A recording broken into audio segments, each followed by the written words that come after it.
On peut donc se demander quel sera le prochain stade évolutif et quand arrivera-t-il. Alors pour cela, je vais rapporter 4 citations de 2013, trouvées sur le journal Slate, qui est un journal en ligne, à l'intérieur d'un article intitulé « Les logiciels mangent notre monde ». Alors la première personne que je vais citer, c'est Moshe Vardi. Ce monsieur est titulaire d'une chaire en ingénierie informatique et directeur de l'Institut d'informatique et des technologies de l'information. Donc ce monsieur nous dit « Tout ce que les humains peuvent faire, une machine peut le faire aujourd'hui ». Donc lui, il estime que 100% du poste de travail peut être remplacé par une machine. Il est tout de même scientifique, spécialiste des ordinateurs de la Rice University de Houston. Le deuxième personnage, donc, c'est Eric Brynjolfsson. Je m'excuse, je dois mal prononcer son nom.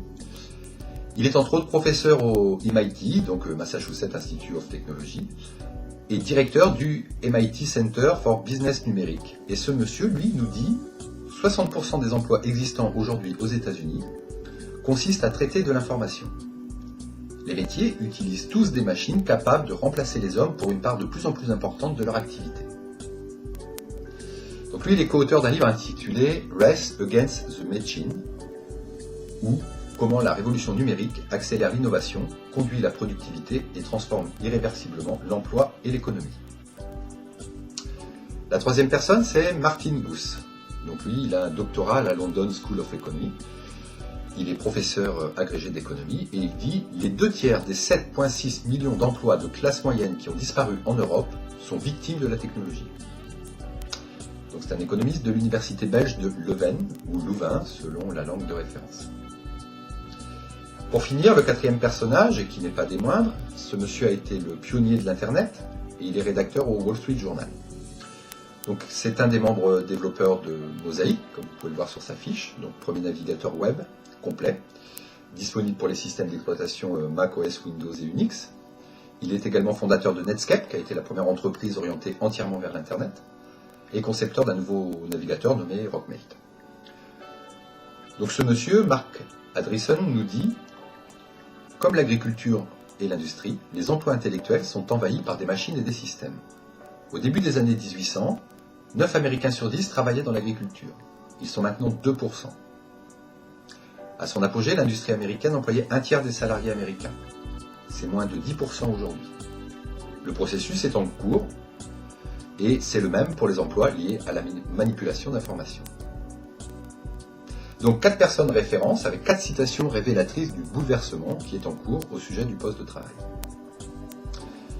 Le prochain stade évolutif est déjà en route. Nous vivons actuellement sa métamorphose, nous vivons une mutation qui implique une redéfinition de la notion d'assujettissement au poste de travail. Donc plus aucun poste, voire entreprise ou service, ne sont projetables dans l'avenir. Alors à ce propos, l'exemple de l'entreprise Kodak est à elle seule, je trouve, un cas d'école qui nous permet de constater l'ampleur du bouleversement.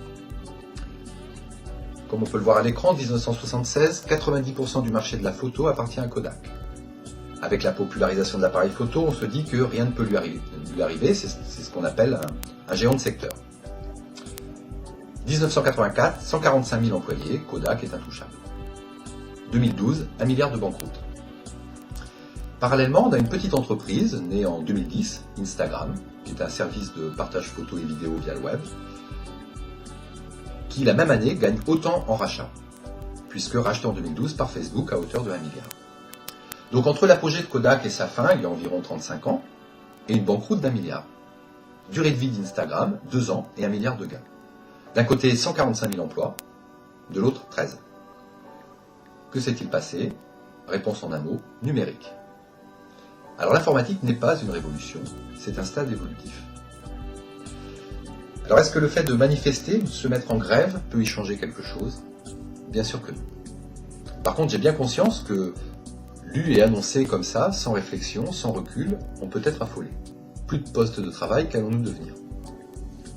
Donc le choix est simple, soit on subit, à l'image de ce qui s'est passé lors de la mutation de l'agriculture puis de celle de l'industrie, soit on réfléchit, sachant que derrière le troisième secteur d'activité, il n'y en a plus d'autres. Donc aujourd'hui, la vraie question, il me semble, est avons-nous besoin et ou envie d'un poste de travail ?